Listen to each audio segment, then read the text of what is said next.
رب المشرق والمغرب لا إله إلا هو فاتخذه وكيلا واصبر على ما يقولون واهجرهم هجرا جميلا وذرني والمكذبين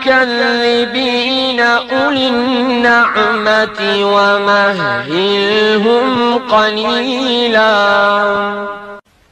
إن لدينا